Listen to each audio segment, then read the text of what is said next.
মানুষের দিকে আকর্ষণ করে বলে যারা কোরআন মেনে জীবন পরিচালনা করবে, যে ব্যক্তির ভিতর কোরআন থাকবে, যে সমাজের ভিতর কোরআন থাকবে, যে রাষ্ট্রের ভিতর কোরআন থাকবে, সেই রাষ্ট্রের ভিতর, ব্যক্তির ভিতর, পরিবারের ভিতর কোন ডর থাকবে না, ভয় থাকবে না, টেনশনও থাকবে না। জোরে গান সুবহানাল্লাহ সুবহানাল্লাহ সুবহানাল্লাহ। এজন্য বলতে চাই ভাইরা আমার, কোরআন আছে আমাদের কাছে, কিন্তু আমরা লাঞ্ছিত বঞ্চিত সারা বিশ্ব বিমার খাই, ঠিক কিনা? আসলে কোরআন তো আছে, কিন্তু কোরআনের কনস্টিটিউশনগুলো আমরা জীবনে ইমপ্লিমেন্ট করতে চাই না। ফলশ্রুতিতে গোটা বিশ্বব্যাপী আমরা মাথা নত করে জীবন যাপন করতে যেতে পারবে কিনা, ঠিক না?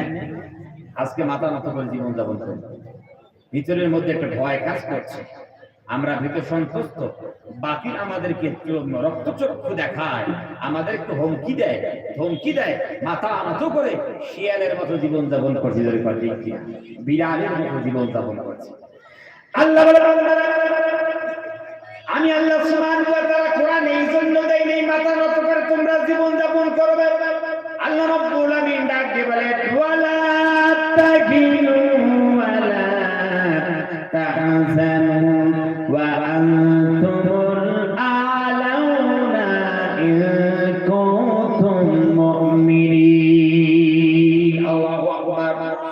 আল্লাহ রাব্বুল আলামিন বলে, বান্দারে টেনশন করতে হবে না, চিন্তা করতে হবে না, বান্দারে আনতুমুল আলাউনা, আমি রব্বুল আলামিন বলে দিলাম মাথা উঁচু করে জীবন যাপন করতে পারবে, ইজ্জতের সহিত জীবন যাপন করতে পারবে, মাথা উঁচু করে সম্মানের সহিত তোমরা জীবন যাপন করতে হবে।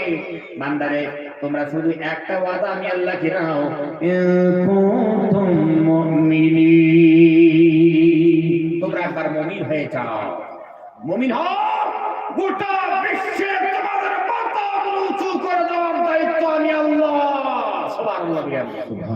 আজ আমরা মুমিন হতে চাই, মানুষ একটা মশার ভয় প্রতিনিয়ত মশারির তলে ঢুকে, কি বুড়া, কি বুড়ি, কে ছেলে, কি মেয়ে, সবাই একটা মশার কামড়ের ভয়ে মশারির তলে ঢুকে না, কি কর ঢোকে না?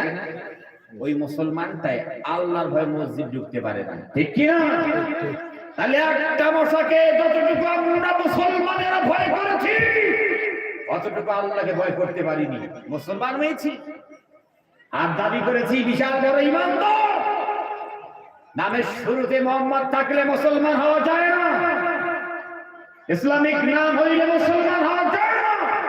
কাল কিয়ামতের ময়দানে আল্লাহ রাব্বুল আলামিন আধার কার্ড দেখে জীবনে জান্নাত দিবে না, জোরে কর ঠিক কি না?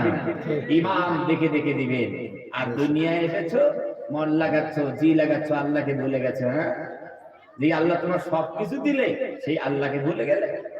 আল্লাহ রাব্বুল আলামিন ডাক দিয়ে বান্দারে, হাল আতা আলাল ইনসানি হিনুম মিনাদ দাগারি লাম ইয়াকুন শাইয়াম মাযকুরা। আল্লাহ রাব্বুল আলামিন কয়, বান্দারে মানুষের কাছে কি এমন সময় আসে নাই, এমন কি সুযোগ আছে, এমন সময়, এমন কাল, এমন কি জমানা আসে নাই যে সময় মানুষ উল্লেখযোগ্য বিষয়বস্তু বিচারে পরিগণিত ছিল না, নাম ছিল না, জায়গা জমি ছিল না, ব্যাংক ছিল না, মেনে উজুদ দিয়ে আমি তো তাদের অস্তিত্ব দিয়েছি। আজ কাইফা তাকফুরুনা বিল্লাহ, কোন সাহসে তুমি আল্লাহকে অস্বীকার করো, কোন কায়দায় তুমি আল্লাহকে অস্বীকার করো? যেই আল্লাহ তোমাকে সবকিছু দিলে সেই আল্লাহকে কোন কায়দায় অস্বীকার করো?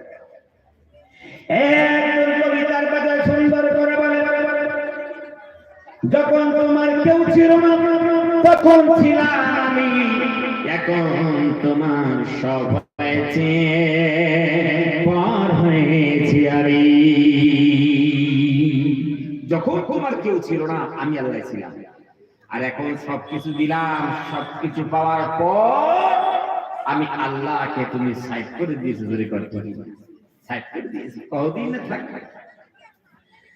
আর একজন কবি সুন্দর করে বলতে